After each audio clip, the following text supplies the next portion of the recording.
So at first, I wanted to talk about something really big, something super complicated, something where I thought people would go, oh, this girl, she is not only pretty, but also smart.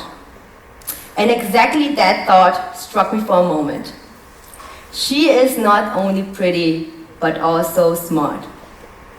Why did I assume that people would think that I am pretty and not smart? Why can't it just be she's pretty and smart? And most importantly, why did I think it's unusual for a pretty girl to be smart? And to answer these questions, we need to go back in time. So when I was around 9 years old, I asked my mom a question. I asked her, Mom, do you think I look pretty?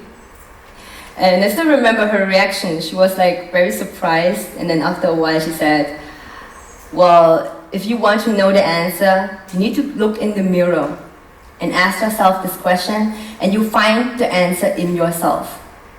And so I did. I went to the mirror and I looked at myself, and I really thought, I am cute.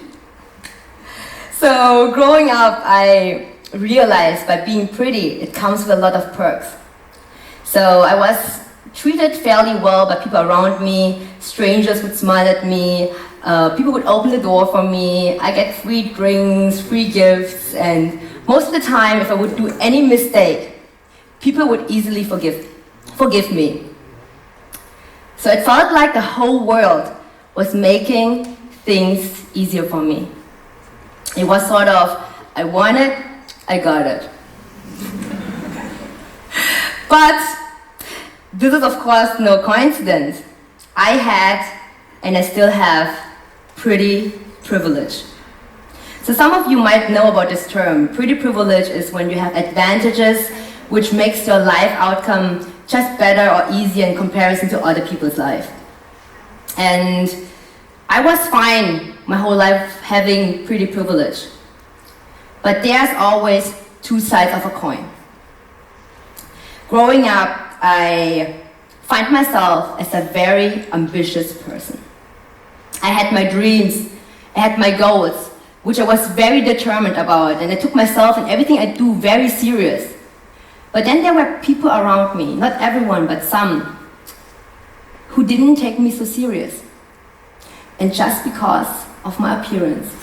And whenever people would say things like, things like, oh, she's so pretty, that's what got her so far. That's when you know things are just not right. And that's when you come to a whole new term, which also comes with pretty privilege, is the halo effect. So the halo effect is a cognitive bias, a form of stereotyping where we have pre-assumptions or judgments on people just based on their visible traits. And a common example for this is when we are like relating positive qualities to a good-looking person. So we think good-looking people are good people. And this kind of stereotype we also usually see in movies, right? But that's not the whole story of the halo effect. We also assign negative qualities to a good-looking person. So these people are also vain, ignorant, and manipulative. So being pretty is regarded as a privilege. So some of us might forget that these people also have their own challenges in life, same as any other humans. For me, being pretty means I get flowers and waves, but I also have to work so much harder just to be taken serious. And not to be seen as a sexual object or to be minimized by my look. And believe me when I say that my look is for me both a blessing and a curse. I'm privileged, but I do have my own insecurities, more than you can imagine. There were times in my life where all these judgments and all these stereotypes about appearance and attractiveness was such a huge burden on me that I want to separate all of this from the rest of who I am. As I said before, whenever people would say things like, she's pretty, that's what got her so far. That's the moment when I realized that all the advantages of being pretty might take you one step ahead. But then all the judgments which are coming along with it are taking you 2 steps behind.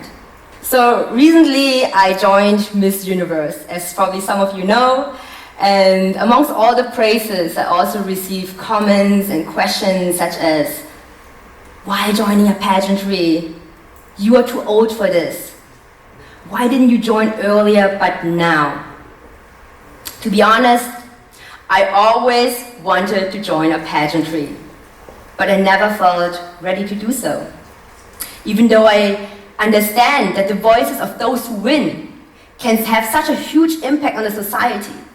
But then there are also people who think that pageantries are only beauty contests for pretty girls with no brain. I was scared. I was scared to step on this stage and to accept that I am a pretty girl with no brain. Accept to minimize all my values by my look, and also to agree with what people have been saying about me my whole life. Whenever I would share about my career and tell them that I wanna build my own empire for women, people would usually respond with something like, "You pretty, you wanna open a little brand? That's so cute." Yes, that's very cute, thank you. But last year, I turned 28. And realizing that I turned 28 years old hit me like a freight train. 28 years old is the last age where you can attend Miss Universe Vietnam. So it was the last chance for me to attend. And if I would keep living with the fear of being judged, I would probably miss that chance and regret it for the rest of my life that I never made this experience for myself. Instead, by competing, I could challenge all these stereotypes and inspire so many people around me, and especially women, that we can decide for ourselves how we want to live this life. I also realized for myself that my values are for no one else to validate. Joining a pageantry or even winning one doesn't make me any less valuable. And so I did. I joined without doubting myself and letting anyone's doubt affecting me. And I believe this kind of mindset contributed to my success until today. So now, back to the story of the 9-year-old me. I think it's amazing when we are young, we don't really care about what people think about us, right? We're just being ourselves, we embrace ourselves, and we're just so proud of who we are. And then suddenly we grow up, and we subconsciously turn outward to such and seek for others' validation to such an extent that these opinions are overpowering our own. I spent probably my 20s trying to be once again that 9-year-old girl who could look in the mirror and tell to herself that she's pretty and smart. And I think I can do so now. Now the takeaway of this whole talk, if there's any, is to always seek validation in yourself. Be content on your own. Love yourself. Be yourself. And always keep thriving in your own life by your own definitions of who you want to be and who you are. Take me as an example. I wanted to talk about something really big, really complicated, just to prove everyone here that I am smart.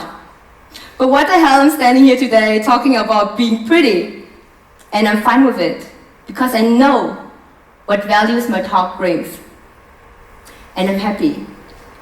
And I hope every one of you are also happy with it. Thank you so much for listening.